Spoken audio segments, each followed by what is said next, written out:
I don't have any trouble playing this part because I love this boy. I mean, he's a great, great guy. People remember Heart to Heart for romance, money, and easy chemistry. Jonathan and Jennifer seemed untouchable, almost too perfect. Yet the real lives around the show were anything but smooth. Robert Wagner's name became tied to one of Hollywood's most debated deaths. Stefanie Powers turned grief into wildlife work after losing William Holden. Lionel Stander had once been pushed out of Hollywood for his politics. Even famous guest stars carried secrets, illness, and lonely endings. The show stayed light on screen, but off-screen, the cast was living through loss, suspicion, survival, and reinvention that few viewers fully understood then. Robert Wagner. Robert Wagner did not arrive at Heart to Heart as someone trying to revive a fading career. By then, he had already spent years building a strong place for himself in Hollywood. He had worked in more than 100 films, appeared on television again and again, and stayed active on screen for decades. Long before Jonathan Hart, he had already been known through films like Beneath the 12-Mile Reef, Broken Lance, The Mountain, and The Pink Panther. He had also found major success on television with It Takes a Thief and Switch. So when Heart to Heart began, Wagner was stepping into a role that fit the image he had been shaping for years. That is part of what made the series work so well.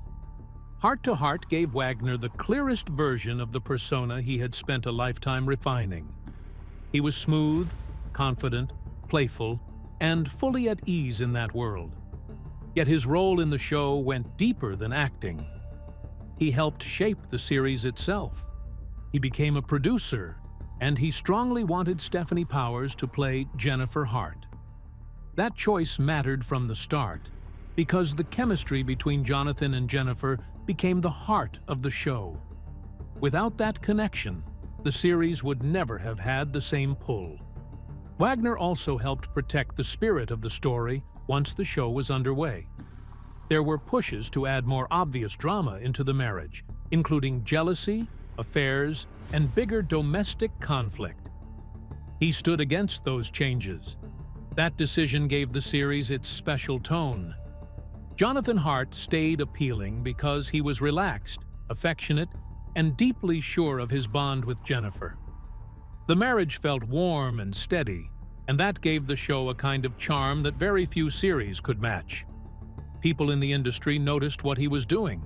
Wagner received several awards nominations for Heart to Heart, and the show itself kept showing up in major conversations about television drama. That repeated attention matters, because it shows the role was not just popular with viewers at home. It also held its place in the larger television world year after year. Jonathan Hart became one of the defining roles of Wagner's career, and over time, it only seemed to grow more closely linked to him. Still, any account of Wagner during the Heart to Heart years soon reaches Natalie Wood. Their relationship had already lived through several chapters before the show even began. They married young, divorced, found their way back to each other, and remarried in 1972. By the time Wagner was playing Jonathan Hart, Natalie Wood was central to his off-screen life. She was also tied to the show in an indirect but important way because she had been considered early on in the process for Jennifer Hart. In the end, the idea of using a real-life husband and wife was set aside. Even so, her presence remained close to the series from the beginning. Then, everything changed. In November 1981, during the show's third season, Natalie Wood died near Santa Catalina Island. She was only 43. Her death sent shockwaves through Hollywood, and the pain of it never truly settled into a simple story. The case was reopened years later. Her cause of death was revised, and investigators continued examining what happened. Wagner later became publicly tied to the case in a way that ensured the questions would never fully leave his name. Because of that, his legacy came to carry two very different meanings at once. For many people, he remained the elegant star of classic film and television. For others, he became permanently connected to one of Hollywood's most painful and unresolved tragedies. That shadow did not stop the show, though it clearly changed the emotional world around it. Production paused briefly and then continued. Stefanie Powers later described the deaths of Natalie Wood and William Holden as devastating blows.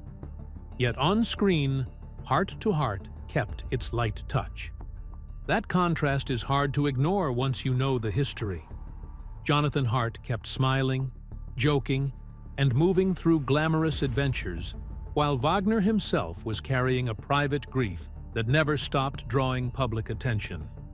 After Hart to Hart, Wagner kept working. He stayed involved with the franchise through the reunion movies and continued appearing on television in later years. At the same time, he moved more openly into memoir and reflection. That shift made sense. As he grew older, he became more than a performer from Hollywood's golden orbit. He became one of the people telling its stories, preserving its voices, and helping shape how that era would be remembered. He handled that role with real skill, and it allowed him to stay culturally present in a different way. His personal life also seemed to settle into a calmer public shape. He married Jill St. John in 1990, and their marriage became a steady part of his later image. Publicly, he came to be seen as a man surrounded by family, living with a sense of continuity that looked comforting from the outside. His official life story also emphasized his role in raising the children around him, including those connected to Natalie Wood. That part of his life gave the public another version of Wagner to hold on to, one rooted in family and endurance.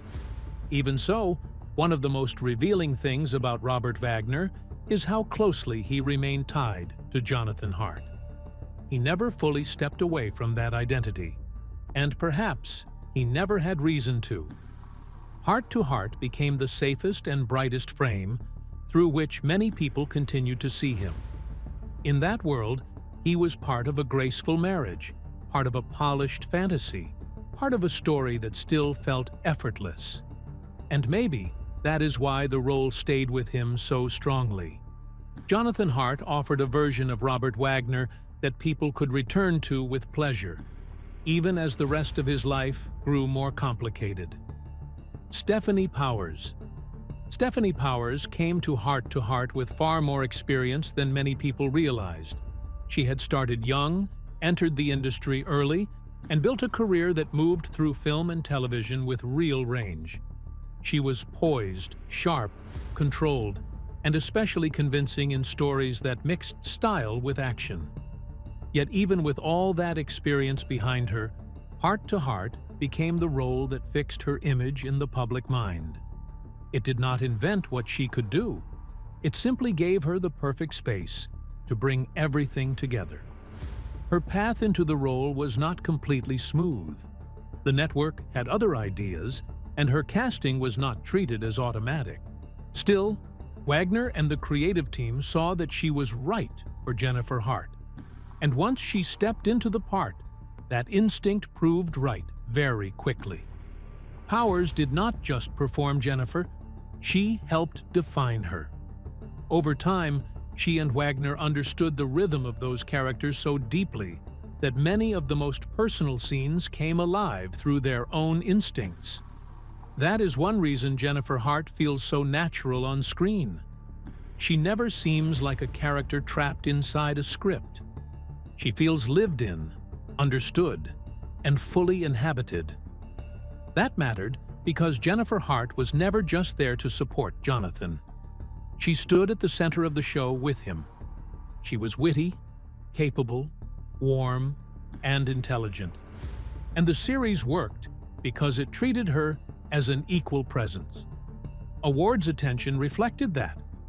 Powers received major nominations during the run of the show, and that steady recognition made clear what audiences already understood.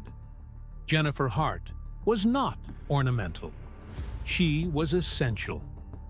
Off-screen, The most emotionally powerful chapter of Powers' life during the heart-to-heart years was her relationship with William Holden. Their bond lasted for years, and when she spoke about him later, she did so with unusual openness and tenderness. She described them as deeply connected, drawn together by shared interests, old Hollywood instincts, travel, and a love of the world beyond the film business. At the same time, she never softened the harder truth of his life. Holden struggled with alcoholism, and that reality lived inside the relationship from the beginning to the end. His death in November 1981 was sudden and deeply disturbing. He died after a fall at home, and the details made the loss even harder to absorb. Powers was away filming Heart to Heart in Hawaii and could not reach him. By the time he was found, days had passed. That grief alone would have been enough to shake anyone. Then, only a little over 2 weeks later, Natalie Wood also died. So, within a very short span, both leads of Heart to Heart were hit by devastating personal losses. Yet somehow the series continued, still polished, still romantic, still apparently untouched on the surface. Powers later explained that she and Wagner leaned on each other during that period. That detail says a great deal about the bond between them. They were playing a couple whose ease and closeness felt almost effortless, and off-screen they were also finding ways to support each other through private heartbreak. The work demanded discipline. The production had to continue, so they kept going.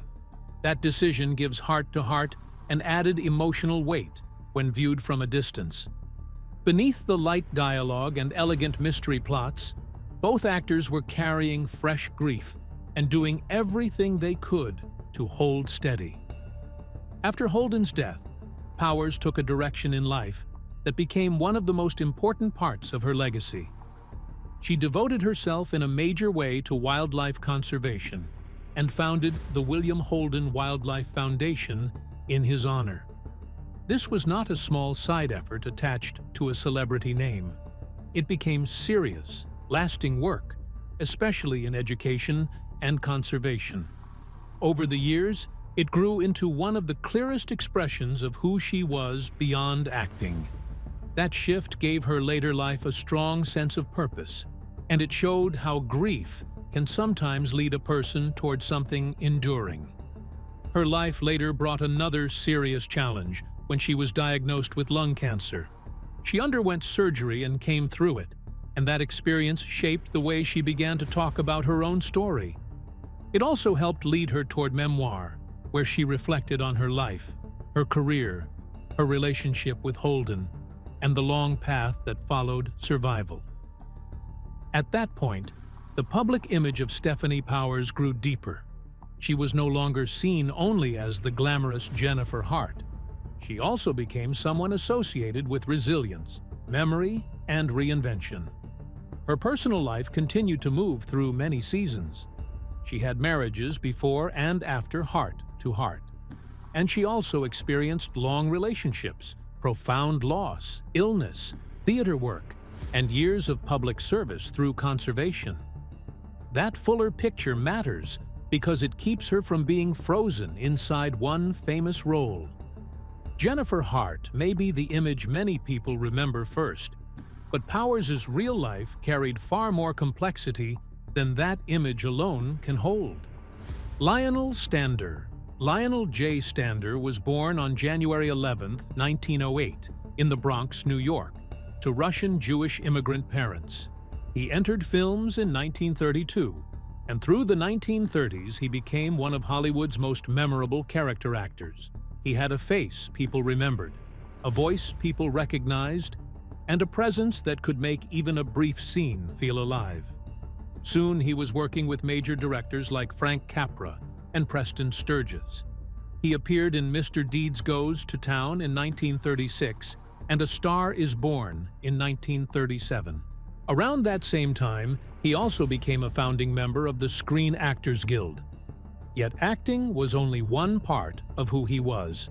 Stander was outspoken, political, and deeply involved in the causes he believed mattered. During the Spanish Civil War, he helped raise money for anti-fascist fighters. He also spoke out against racist injustice and openly supported left-wing politics. For a while, that made him stand out. Then the climate changed, and the thing that made him stand out turned into something dangerous. That danger became real when Stander was called before the House Un-American Activities Committee in its early 1940 sessions. He was one of the first Hollywood actors ever subpoenaed. The committee wanted names. It wanted fear. It wanted people to bend. Stander refused to play along. Instead, he answered with a line that became famous for its courage and sharpness. He said he knew of some subversion and could help the committee if it was truly interested. Then he pointed at the real threat as he saw it, describing a group of fanatics trying to undermine the Constitution by denying artists and others life, liberty, and the pursuit of happiness without due process. He meant UAC itself. From that moment on, the consequences followed fast. He was blacklisted. Once that happened, Hollywood closed its doors to him. From the late 1940s into the mid-1960s, he could not work there. His career in the industry was pushed aside so completely that it seemed to vanish. The head of Columbia Pictures allegedly called him a red son of a bitch, and the message from the industry was clear. Stander was not wanted. Still, he had to live. He had to earn money. He had to keep moving. So he did something almost nobody would have expected. He became a stockbroker in New York. What began as a way to survive turned into a real second career. And over time, he rose all the way to president of a brokerage house. Years later, he looked back on that period with surprising calm. He admitted it felt bad, yet he said he was never angry. What stayed with him most was the damage done to others. He knew people whose lives were broken by the blacklist. Some lost themselves to alcohol. Some never found their footing again. In his own case, he dealt with it, adapted, and even found a strange kind of success. With dry humor, he once said that he made more money than he ever did acting, and that he was probably the only actor who had ever been president of a brokerage house. Even decades later, Stander never accepted the false version of his life that others tried to pin on him. In a 1983 interview with the Chicago Tribune, he pushed back again. He said that if they had really wanted communists, they could have brought in the heads of the party. What they wanted, he believed, was publicity, and famous actors gave them exactly that. Then he made his own position clear. He said he had always been a progressive liberal and had never been a communist. By the early 1960s, acting slowly came back into his life through European films. He made spaghetti westerns in Italy and appeared in international productions such as Roman Polanski's Cul-de-sac in 1966. Later, he showed up in Martin Scorsese's New York, New York in 1977. The years had changed the shape of his career, though they had not taken away his talent. Then came Hart to Hart in 1979, the role that introduced him to a new audience and gave him one of the most beloved parts of his later life. The strange part is that he almost did not take it. Just 2 weeks earlier, he had finished another pilot, a television adaptation of Neil Simon's The Sunshine Boys with red buttons. NBC rejected it without even screening it. That rejection hit hard enough that Stander told his agent to forget the whole thing. When Hart to Hart came along, he expected nothing. In fact, he tried to push it away by making a list of demands he assumed would end the conversation. He asked for a car and driver, shorter working hours, and other comforts he did not think anyone would agree to. Instead, the producers said yes to every one of them. Stander could hardly believe it. Later, he recalled the moment with disbelief and gratitude. For some strange reason, he said, they gave it to him. He got the role, and he knew every old actor in America would have been lucky to land something like that. His story carries a quiet force because it never settles into one shape. It begins with talent, moves through conviction, passes through punishment, and somehow finds its way back to work. The system tried to erase Lionel Stander. It failed. He endured, he rebuilt, and in the end, he stayed fully himself. Roddy McDowell Roderick Andrew Anthony Jude McDowell was born on September 17, 1928, in Herne Hill, London. He began acting as a child in England and appeared in British films through the late 1930s. Then, the world around him changed. When the London Blitz began in 1940, his parents sent him to the United States for safety. That decision moved him across an ocean and into a new life. It also brought him straight into Hollywood. Once he arrived, things happened quickly. He landed the role of Hugh Morgan in John Ford's How Green Was My Valley in 1941, and the performance made clear that he was not just another child actor passing through the studio system. Audiences responded to him, and the industry did too. He followed that success with My Friend Flicka in 1943 and Lassie Come Home that same year. By then, he had become one of the biggest child stars of the early 1940s. For many young performers, that kind of early fame becomes a trap. Childhood success can be hard to outgrow, and adult roles often never arrive in the right way. McDowell faced that same difficult transition, yet he handled it with discipline and intelligence. He adjusted, kept working, and built a career that lasted more than 60 years. Over that span, he took on more than 270 screen and stage roles. That number says something on its own, though it matters even more when you remember how long he kept finding new ways to remain relevant. By the time he appeared on Hart to Hart, he was already one of those actors whose arrival gave a show extra flavor. He played one of its recurring colorful antagonists and brought exactly what made him so valuable for television in the 1970s and 1980s. He could be theatrical without losing control. He could be menacing while still feeling elegant. He understood timing, tone, and character with unusual precision. That made him one of the most sought-after guest actors of the era. His best-known film work stretched across several kinds of roles and several generations of moviegoers. He appeared throughout the original Planet of the Apes series, playing Cornelius and later Caesar. He was also in Cleopatra in 1963, The Poseidon Adventure in 1972, and Fright Night in 1985. Even near the end of his life, he was still working, and his final voice role came in Pixar's A Bug's Life in 1998. Along the way, he won an Emmy in 1961 for an episode of NBC Sunday Showcase. Then, in 1989, he became a founding member of the National Film Preservation Board and continued to represent the Screen Actors Guild there for the rest of his life. That role suited him. McDowell loved film not only as a performer, but also as something worth protecting. Even with all of those credits and honors, people in Hollywood often spoke of something else first.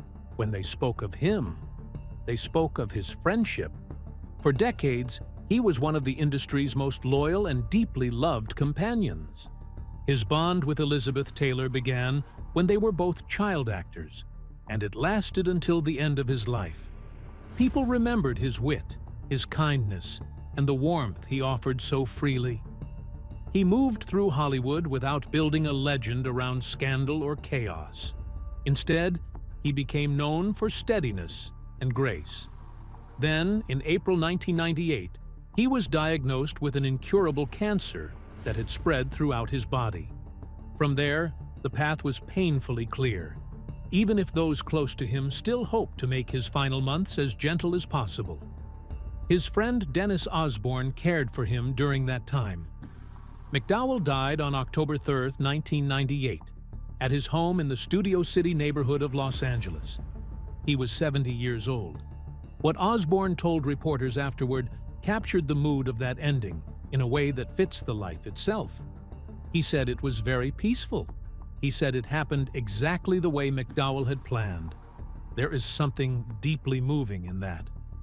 After a life that began in wartime fear, grew through fame, survived the dangerous shift from child actor to adult performer, and expanded into a long career filled with work, friendship, and care for the art form itself, Roddy McDowell left quietly. And somehow, that feels right for a man whose life had been so full.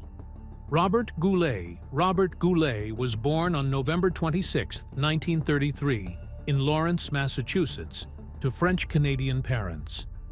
When he was still a child, the family moved to Edmonton, Alberta, and from there his path slowly turned toward music and performance. He studied at the Royal Conservatory of Music in Toronto, where the natural power of his voice found shape, training, and discipline. Before long, he was building a strong regional career in Canadian radio and television.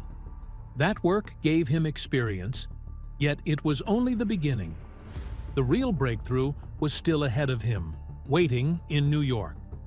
When Goulet arrived there in the late 1950s, he brought a baritone voice that people did not easily forget.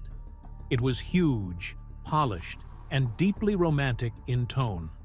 In 1960, he auditioned for Camelot, the Lerner and Loewe musical produced by Moss Hart, and starring Richard Burton as King Arthur and Julie Andrews as Guinevere. Goulet won the role of Lancelot. It was his Broadway debut, and it changed his life at once. Almost overnight, he became famous. That kind of entrance could have defined an entire career by itself, yet Goulet kept building. He later appeared as a guest star on Hart to Hart, joining the show's long line of recognizable entertainment figures. By then, his fame was already well established, and his name carried a kind of old-school glamour. In the years after Camelot, he grew into one of the great showroom figures of Las Vegas. He first played the Flamingo in 1963, only a few years after his Broadway debut. Then, across the 1970s and 1980s, he became one of the signature acts on the Strip. His success was never limited to one stage or one city. In 1968, he won a Tony Award for The Happy Time on Broadway. He also built a personal life marked by its own long turns and changes. He was married 5 times, and his final marriage, to Vera Novak, lasted 25 years and continued until his death. Through all of it, the public image remained steady. Goulet was the voice. He was the performer people associated with romance, elegance, and a grand style of singing that seemed made for large rooms and bright lights. Then, in September 2007, the final chapter began to reveal itself. On September 20th, he performed a one-night show called The Man and His Music at the Palace Theater in Syracuse, New York, as part of a benefit concert series. Even then, he was still doing what he had always done, stepping onto a stage and giving people the full force of his presence. Yet on the flight home to Las Vegas, he complained that he felt ill. What seemed at first like a passing problem quickly became something far more serious. By September 30th, Goulet was hospitalized in Las Vegas. His doctor, David Kipper, determined that he would not survive without a lung transplant. He was suffering from a rare form of interstitial pulmonary fibrosis, a disease in which the air sacs of the lungs become damaged and scarred. As that damage spreads, breathing becomes harder, and the body slowly loses one of its most basic powers. For a singer, that reality carries an added sadness. The very lungs that had supported one of Broadway's great voices were failing him. On October 14th, he was transferred to Cedars-Sinai Medical Center in Los Angeles as a transplant candidate. There was still hope in that move, though it was fragile. The transplant never happened. On the morning of October 30th, 2007, Robert Goulet was pronounced dead at 10:17 a.m. at Cedars-Sinai. His wife Vera was there with him. So were his sons Christopher and Michael. He was 73 years old. That evening, Broadway marquees in New York dimmed their lights in his honor. It was a fitting goodbye. Goulet had arrived there as a newcomer with an extraordinary voice and turned that gift into a career that reached Broadway, television, and Las Vegas with equal ease. In the end, the voice that once seemed big enough to fill any room was stilled by illness. Yet the image remains vivid. Robert Goulet steps into the light, opens his mouth, and the whole space changes. William Holden. William Holden's death belongs to a category of heartbreak that feels especially hard to absorb because it carries no grand spectacle. There was no public scene, no attack, no outside villain. What happened to him came from a quieter source and ended in a lonely room. It was the slow result of alcoholism, isolation, and a single terrible accident that no one was there to stop. Holden was born William Beadle Jr. on April 17, 1918, in O'Fallon, Illinois. By the time he reached middle age, he had already spent decades as one of Hollywood's biggest stars. Sunset Boulevard in 1950 helped define that status. He won the Academy Award for Best Actor for Stalag 17 in 1953. He also received Oscar nominations for Sunset Boulevard and later for Network in 1977. Over the course of his career, he made well over 70 films. He had fame, money, recognition, and the kind of resume that secures a place in film history. Yet success on that scale does not protect anyone from decline. By 1981, Holden's sobriety had been slipping for some time. He kept an apartment in Santa Monica by the beach, separate from his life with Stefanie Powers. It gave him privacy, and that privacy carried a cost. It was a place where he could disappear into drinking without anyone close enough to see how bad things had become. Director Blake Edwards, one of his close friends, later said that sometimes Holden would just get in his car and drive. Edwards added that he was not surprised something like this could have happened. That comment feels chilling in hindsight because it suggests a man already moving in a dangerous fog, one that people near him had learned to recognize even if they could not control it. On November 16, 1981, Holden was found on the floor of his bedroom in that Santa Monica apartment by his building manager. By then, he had been dead for about 4 days. He had been alone the whole time. The details of what happened are painfully plain. Investigators determined that he slipped on a throw rug and struck his forehead on the edge of a bedside table. The blow cut his head deeply enough to cause massive bleeding. His blood alcohol level at the time of death was 0.22. Coroner Thomas Noguchi said Holden may have lived for as long as 30 minutes after the fall, though he was too intoxicated to call for help or press against the wound. So he lay there and bled out on the floor. What makes the story even harder to sit with is the emptiness around it. The investigation noted that actor Glenn Ford was believed to be the last person to have seen Holden alive, having visited him for dinner about 2 weeks before the body was found. Holden was 63 years old. His estate was worth millions. He died alone in a building filled with other people who had no idea he was there, injured and dying just a short distance away.